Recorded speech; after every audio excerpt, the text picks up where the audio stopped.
Hello friends. स्वागत है आपका हमारे यूट्यूब चैनल आर के हिंदी कहानियों में। आज की कहानी है रिटायर्ड अफसर गांव की गरीबी को दूर कर पाया। मैं जब भी गांव जाता पट्टी वाले आम को देखने ज़रूर जाता। पता नहीं हमारे किस बुज़ुर्ग ने उसे लगाया था। मीठा और रसीला आम। अपने जीवन काल में ऐसे मीठे आम मैंने कभी नहीं खाए थे।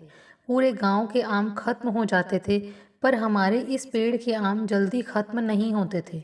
परिवार बिखरा, सब अपने अपने हिस्से की ज़मीन बेचकर चले गए, पर मैंने अपने बुज़ुर्गों की ज़मीनों को शरीकों के हाथों नहीं जाने दिया। उसमें मेरे पिताजी का बनाया हुआ मकान भी था। मन के भीतर केवल मोह यह था कि मैं अपनी धरती से जुड़ा रहूंगा। गांव के लगाव को छोड़ नहीं सका। गांव के बहुत से लोगों ने समझाया कि आप तो सेना के अफसर हो, बाहर रहते हो, पेंशन के बाद भी यहाँ आकर ना रह सकोगे। इस घर और ज़मीन को बेच दो। शरीकों को लालच था। मैंने उनकी बात को समझा, पर मैं नहीं माना। बच्चों ने भी कहा कि आप अकेले यहाँ रहेंगे, हम नहीं आ पाएंगे। पट्टी वाले आम के साथ के खेत और मकान को मैंने अपने भाई लोगों से खरीद लिया था। मकान को नए सिरे से बनवाया, जिसमें हर तरह की सुविधाएं थीं। मैंने अपने बचपन के दोस्त घीसू को मकान और ज़मीन का केयर टेकर बना दिया था। मैं जब भी छुट्टी पर आता गांव ज़रूर जाता। सेवा मुक्त होने के बाद मैंने स्थायी रूप से गांव में रहने का मन बना लिया था। मैंने अपनी पत्नी को समझाया, बच्चों की अपनी ज़िंदगी है, वे अपने अपने परिवारों में मस्त हैं, उनको अपने ढंग से जीने दो। हम अपने ढंग से जीवन जिएंगे। उनको लगना नहीं चाहिए कि अब माँ बाप की जिम्मेदारी भी उन पर आ पड़ी है। तुम अपने उस घर को एक बार देख लो, सारी सुविधाएं उपलब्ध हैं। बच्चे भी कभी कभी पिकनिक के तौर पर आते रहेंगे। गांव में अब वैसा माहौल नहीं है जैसे पहले हुआ करता था। सभी अपने अपने घरों में मस्त हैं। एक बार गांव जाकर देख लो। अगर अच्छा नहीं लगेगा तो फिर तुम जहां कहोगी वहां जाकर रहेंगे। इस सरकारी क्वार्टर में हम अप्रैल तक रह सकते हैं। अभी फरवरी है। हमारा सारा सामान यहाँ से सीधे गांव जाएगा। शन्नों के मन मान जाने के बाद हम अपनी कार से सीधे दिल्ली से गांव के लिए निकले। घीसू को मैंने बता दिया था कि हम आ रहे हैं। उसने खाने पीने से लेकर सारे ज़रूरी प्रबंध कर रखे थे। कार से सुबह 4 बजे चलकर शाम 5 बजे जाकर हम गांव पहुंचे। रास्ते में खाते पीते आए थे, इसलिए थोड़ी देर लग गई थी। घर देखकर शन्नो बहुत खुश हुई। आज के ज़माने की सारी सुविधाएं देखकर उसकी खुशी का ठिकाना नहीं रहा। यह सब आपने कब किया? मुझे कभी पता ही नहीं चला, वह बोली। मैं जब पठानकोट में था तब सारे काम करवाए थे। तुम्हें बताता तो तुम मुझे करने नहीं देती। मैं तुम्हें सरप्राइज़ देना चाहता था। कहो, सरप्राइज़ कैसा लगा? अद्भुत है और बेहद सुंदर भी। जब यह पठानकोट रहते बन गया था, मैंने तभी यहाँ आकर रहने का मन बना लिया था। मैंने सोचा कि मैं तुम्हें कैसे भी मना लूँगा, और तो सब ठीक है, बस गांव का माहौल ठीक नहीं होता। पहले जब वह कुछ दिनों तक गांव रही थी तो शन्नू के अनुभव बहुत खराब रहे थे। घर वालों ने उसे बहुत तंग किया था। घर वालों की शय पर गांव वाले भी उसे तंग करने में पीछे नहीं थे। वह उसके बाद कभी गांव नहीं आई थी। उसे तब के गांव की याद थी। तब मैं अफसर नहीं बना था। हमें गांव के माहौल से क्या लेना देना है? मैं सेना का बड़ा अफसर हूँ। मुझसे कोई पंगा नहीं लेना चाहेगा, बल्कि वे प्यार से रहेंगे तो मुझसे बहुत से फ़ायदे उठा पाएंगे। तुम उसकी चिंता मत करो। आज तो हम थक गए हैं। कल तुम्हें पट्टी वाला आम और सारे खेत दिखाऊंगा। रात के खाने का क्या है? यह घीसू है ना, खाना बनाएगा।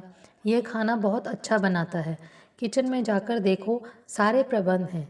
सच में आपने तो कमाल किया हुआ है। जंगल में मंगल। गैस कब आई थी? पिछले महीने। पास के गांव में एजेंसी है, होम डिलीवरी करता है।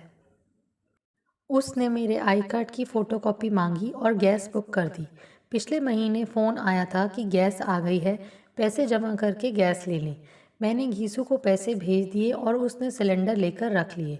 चूल्हा हमारे पास था ही, तब तक घीसू भी आ गया। यह हमारा केयर टेकर ही नहीं, बल्कि सारे गांव की खबर भी रखता है। घीसू ने पूछा, मेम साहब रात को क्या खाएंगी? मैं तुम्हारी मेम साहब नहीं हूँ, भाभी हूँ। सॉरी भाभी जी, रात को हम कम खाते हैं, लंबा चौड़ा कुछ नहीं बनाना है। ऐसा करो, नमकीन पुलाव बना लो।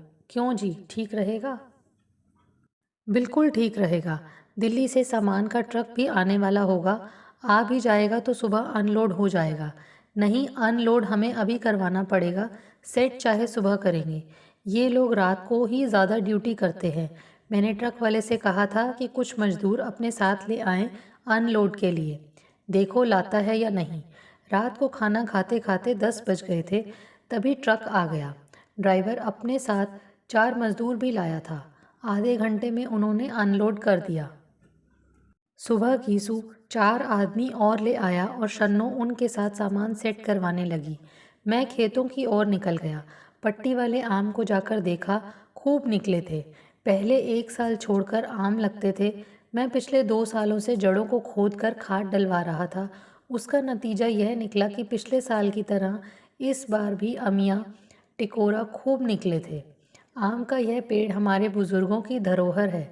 इस पेड़ का नाम पट्टी वाला आम कैसे पड़ा, मैं नहीं जानता। मैं बचपन में बाबे मुंशी के साथ यहाँ आया करता था आमों की रखवाली के लिए। जहाँ हम आम चूसते थे, वहीं घीसू और उसके दोस्तों के साथ एक खेल खेला करते थे। बड़ा अजीब सा खेल था। एक डंडा फेंककर सभी पेड़ों पर चढ़ जाते थे। जो सबसे ऊपर चढ़ता था वह जीतता था। पहले पट्टी वाले खेत के साथ शरीकों के खेत थे।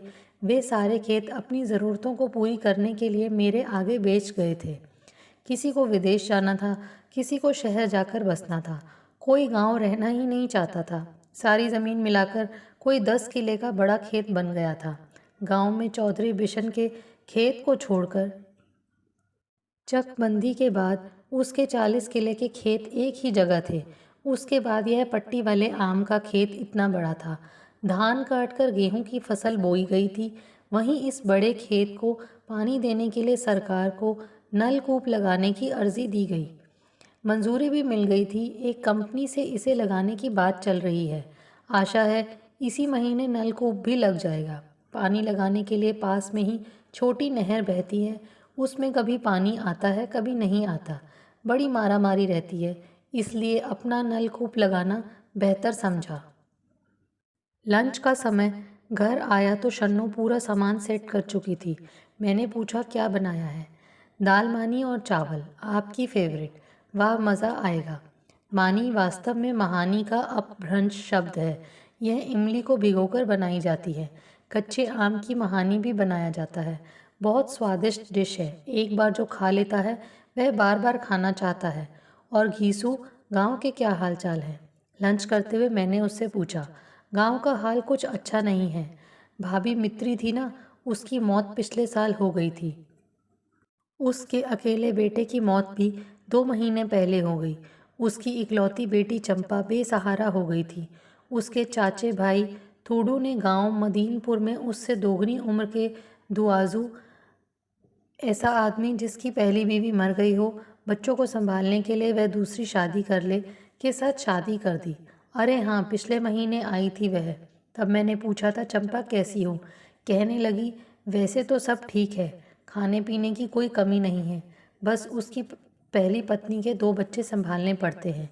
बेचारी को छोटी उम्र में इतनी बड़ी जिम्मेदारी संभालनी पड़ रही थी। गरीबी की मार है। घीसू मित्री भाभी होती तो कम से कम वह दुआजू से शादी न होने देती। मैंने अफसोस जताते हुए कहा, नहीं साहब जी, मित्री भाभी भी क्या कर लेती। गरीबी इतनी थी कि कई कई दिन भूखे रहना पड़ता था। भला हो सरपंच साहब का कि निब्बे के मरने के बाद चंपा के लिए उनके घर से खाना आता रहा। शादी में भी उन्होंने ही सारा खर्च किया। भाई टुडू ने कुछ भी नहीं किया। शरीक कहाँ कुछ करते हैं। इसी तरह चाचा पालो के जाने के बाद बेसहारा धन्नी चाची के लिए खाना भी सरपंच के यहाँ से आने लगा। उसके बाद चाची धन्नी उनके घर का काम करने लगी। चाचे पालो के समय धन्नी चाची घर की रानी थी। बेटी की शादी हो गई और बेटा शहर में जाकर बस गया। चाची धन्नी को कोई पूछता तक नहीं था। चाचे सुखी का परिवार तो ठीक है ना? कहाँ ठीक है साहब जी। चाचा सुखी खुद निकम्मा आदमी था। शराब पीकर यहाँ तहाँ पड़ा रहता था। उसकी बीवी ने सुखी के रहते किसी दूसरे आदमी से संबंध बना लिए थे। एक रोज़ वह घर से भाग गई। उसे अपने 3 बेटों की भी परवाह नहीं रही। सुखी शराब से मर गया। उसका बड़ा बेटा भी कहीं चला गया। बाकी के दोनों बेटे पठानकोट में कहीं मजदूरी करते हैं। घर और ज़मीन बंजर पड़ी है। वैसे भी इतनी ज़मीन कहाँ थी कि दाल रोटी निकल पाती। अफसोस है, सब समय का फेर है गीसू। हमारा परिवार कैसे बिखर गया था। माँ से लेकर सब भाइयों तक एक से बढ़कर एक बेईमान और धोखेबाज थे। मैं भी क्या कर लेता अगर मेरे पास पैसा ना होता। खैर घीसू, मेरे पास बहुत काम रहेगा। पट्टी वाले खेत में लगे गेहूं से घास निकालना है। अगर इस तरह के कोई जवान हैं तो मेरे पास ले आओ। कम से कम उनकी दाल रोटी तो चलेगी। मेरे पास हमेशा काम रहेगा। अभी ट्यूबवेल लगवाना है, उसके लिए पक्का कमरा बनेगा। मैं सोचता हूँ कि हमारी जो हवेली बनी है उसे ठीक करवा दूँ। 2 भैंसें रखी जा सकेंगी। मंगनी पार के खेतों में भैंसों के लिए चारा उगाया जा सकता है। वहीं एक आदमी भैंसों को चारा भी लाया करेगा और आते समय उनके लिए घास भी ले आया करेगा। कुछ दिनों में ट्रैक्टर आ जाएगा। उसको रखने की जगह चाहिए होगी। कार भी वहीं रखी जाएगी। साहब जी, यह आपने ठीक सोचा है। अभी माघ का पशु मेला लगने वाला है। वहाँ से अच्छी भैंसें मिल जाएंगी। काम कब से शुरू करवाएं जी? बस जितनी जल्दी हो सके। ठीक है साहब जी, मैं सारे प्रबंध करता हूँ। लंच के बाद शन्नू भी खेतों को देखने के लिए तैयार हो गई। घर से हम पैदल ही निकले। खेतों तक कार नहीं जा सकती थी। रास्ते में कई लोग मिले। चौधरी बिशन भी मिला। पट्टी वाले खेत के बीच बहती कूल के दूसरी तरफ चौधरी बिशन के खेत थे। अकेला 40 किले का मालिक है। इसकी माँ अभी अभी कुएं में डूबकर मरी थी। कोई उसके आगे बोल नहीं सकता था। जो बोलता था उसे वह रगड़ कर रख देती थी। हमेशा अभिमान से भरी रहती थी। वह अपनी सास को बहुत तंग किया करती थी। मधुमेह के कारण सास के पाँव में जख्म थे। कहते हैं वह उसके जख्मों पर सोटी मारा करती थी। सास उसे कहती थी कि जिस तरह तुम मेरे जख्मों पर सोटी से मारती हो, उसी तरह तुम्हारी बहू भी तुम्हें मारा करेगी। विडंबना देखें, बिशन की माँ के साथ भी वैसा ही हुआ जैसे उसने अपनी सास के साथ किया था। कुदरत का यही नियम है। समय कितनी जल्दी बदल जाता है, पता ही नहीं चलता। समय कभी किसी के साथ एक सा नहीं होता। कभी किसी के साथ होता है तो कभी किसी के साथ। बेईमानी और धोखेबाजी सब जगह है। गांव में आपस में सब जानते हैं, इसलिए सब जान जाते हैं। शहरों में लोग अपने आप में रहते हैं, इसलिए पता नहीं चलता। पट्टी वाले खेत पर पहुंचे तो गेहूं का इतना बड़ा खेत देखकर शन्नो खुश हो गई। यह आपने अच्छा किया कि खेत को फेंस कर लिया। यहाँ तक फेंस है, वहीं तक हमारे खेत है। हाँ, इस पूरे खेत में गेहूं लगा है। काफ़ी अच्छी फसल दिख रही है। पर मुझे तो इस पेड़ के आम खाने की ललक है। इसके लिए थोड़ा इंतज़ार करना पड़ेगा, कम से कम 2 महीने। पहले आमियाँ आएंगी, फिर आम। अभी हम बात ही कर रहे थे कि देखा कोई घीसू के साथ तेज़ी से हमारी ओर बढ़ रहा था। पास आकर घीसू ने बताया, गांव के सरपंच साहब हैं सरदार गुरनाम सिंह जी। आपसे गांव की एक गंभीर समस्या के समाधान की चाह लेकर आए हैं। आइए सरदार साहब, आप तो खुद गांव के मालिक हैं। मैं आपको कोई क्या सलाह दे सकता हूँ? यहाँ कोई बैठने की जगह तो है नहीं, फिर भी कहिए मैं आपकी क्या सेवा कर सकता हूँ। मैं जानता हूँ आप अभी कल ही आए हैं। आपको तकलीफ़ देने का मेरा कोई इरादा नहीं था, पर समस्या ऐसी है कि शायद उस समस्या का समाधान आप कर सकें और 2 परिवारों के बीच खून खराबा होने से बच जाए। आप फौज के ब्रिगेडियर साहब रहे हैं। उन दोनों परिवारों के मुखिया भी फौजी हैं। शायद आपकी बात मान लें। दोनों परिवार तलवारें लेकर चौपाल पर खड़े हैं। अच्छा, नौबत यहाँ तक पहुँच गई है। क्या वे मुझे जानते हैं? हाँ साहब, एक तो आपके बचपन का लंगोटिया यार जोगिंदर है। दूसरी तरफ कभी खेतों में काम करने वाला चांग लीटू है। लीटू की बेटी और जोगिंदर का बेटा दोनों आपस में शादी करना चाहते हैं। दोनों पढ़े लिखे और बालिग हैं। दोनों परिवार आपको जानते हैं। सरपंच साहब, फिर दिक्कत कहाँ है? दिक्कत जात पात और बिरादरी की है। अच्छा, मैं घर चलती हूँ, मामला नाजुक है। थोड़ा प्यार से शन्नो ने कहा। ठीक है, तुम चिंता मत करो, मैं निपटा लूँगा। हम चौपाल पर पहुँचे तो सारे खड़े हो गए। जोगिंदर और लीटू ने आगे बढ़कर मुझे सैल्यूट किया। जोगिंदर नेवी से रिटायर हुआ था और लीटू सूबेदार से। दोनों के रैंकों में कुछ खास फर्क नहीं था। दोनों क्लास 2 अफसर थे। मोटे तौर पर समझा जाए तो एक सूबेदार मेजर था, दूसरा सूबेदार था। बस उनमें जाति बिरादरी का फ़र्क था। एक ऊंची जाति से था जबकि दूसरा अनुसूचित जाति से। मैंने दोनों से हाथ मिलाया और उनके परिवार का हालचाल पूछा। जोगिंदर से बहन दया और लाजो के बारे में पूछा। मैंने लीटू के बेटे के बारे में भी पूछा। उसे मैंने ही फौज में भर्ती करवाया था। यह सब मैं माहौल को हल्का करने के लिए कर रहा था। जब सारे बैठ गए तो मैंने पूछा, अब बताओ कि समस्या क्या है। साहब, समस्या यह है कि मेरा बेटा लीटू की बेटी से शादी करना चाहता है। यह कैसे हो सकता है? जाति बिरादरी का फ़र्क है। गांव के लोग क्या कहेंगे? एक ही गांव में शादी कहाँ होती है? मेरा बेटा आईएएस में सेलेक्ट हो गया है और इस समय ट्रेनिंग कर रहा है। जोगिंदर एक ही सांस में कह गया। मेरी बेटी भी आईएएस है और इस समय डीएम है। लीटू ने भी छाती चौड़ी करके कहा। दोनों के स्वर उग्र थे। मैंने उनको शांत किया। मैं समझता हूँ, इसमें कोई परेशानी नहीं है। वे दोनों बालिग हैं और कहीं भी शादी कर सकते हैं। साहब लोगों, आप दोनों जानते हैं कि आज के ज़माने में कौन जात पात मानता है। लड़का लड़की दोनों पढ़े लिखे हैं, अच्छी नौकरी में हैं और सबसे अधिक यह है कि दोनों अफसर हैं। वे शादी कर भी लेते हैं तो वे गांव कहाँ आएंगे तब? वे आपको बिना बताए कोर्ट में भी शादी कर सकते हैं। साहब, यही बात तो मैं भी कह रहा हूँ, लीटू ने कहना शुरू किया। मुझे मेरी बेटी ने और जोगिंदर साहब को इनके बेटे ने लिखा है कि वे अगले महीने की 15 तारीख को शादी कर रहे हैं। कृपया पठानकोट के सिविल कोर्ट में आशीर्वाद देने आ जाएं। इनके बेटे की पोस्टिंग भी गुरदासपुर डीएम के रूप में हो गई है। अब बताएं, उन दोनों बच्चों ने सारी समस्याओं को का हल खुद ही कर लिया है। आप दोनों यहाँ लड़ रहे हैं। उन्होंने आपको केवल सूचित किया है कि वे अगले महीने शादी कर रहे हैं। यह भी एक तरह से साफ कर दिया है कि अगर आप आते हैं तो भी वे शादी करेंगे और नहीं आते तो भी। आप जाएं और दोनों परिवार जाकर उनको आशीर्वाद दें। फौज में कोई भेदभाव नहीं है, सब एक ही टेबल पर बैठकर खाना खाते हैं। मेरी बात सुनकर दोनों चुप रहे, जिसका मतलब यह भी था कि दोनों राज़ी हैं। मैंने सरपंच साहब से कहा, सब ठीक हो गया है, एक राज़ीनामा बनाएं और सभी के दस्तखत ले लें। शुक्रिया ब्रिगेडियर साहब, मुझे उम्मीद नहीं थी कि इतनी जल्दी मामला सुलझ जाएगा। मैं घर लौट आया। शन्नू ने मुझसे पूछा, क्या हुआ जी? होना क्या था, सारा मामला सुलझ गया है। दोनों बच्चे बालिग हैं और लड़की पठानकोट की डीएम है, जबकि लड़का गुरदासपुर का डीएम पोस्ट हुआ है। दोनों बच्चों ने घर वालों को बता दिया है कि अगले महीने की 15 तारीख को पठानकोट के कोर्ट में शादी कर रहे हैं। दोनों परिवार आकर आशीर्वाद दें। मामला सुलझा हुआ ही था, ये यहाँ यूं ही झगड़ रहे थे। चलो अच्छा हुआ सब सुलझ गया, शन्नो ने कहा। यहाँ का मामला तो सुलझ गया, पर क्या हम अपने मामलों को सुलझा पाए हैं? एक बहू ने दहेज मांगने का आरोप लगाया और कहा कि सास मरवाती है। कितनी बार पुलिस घर में आई।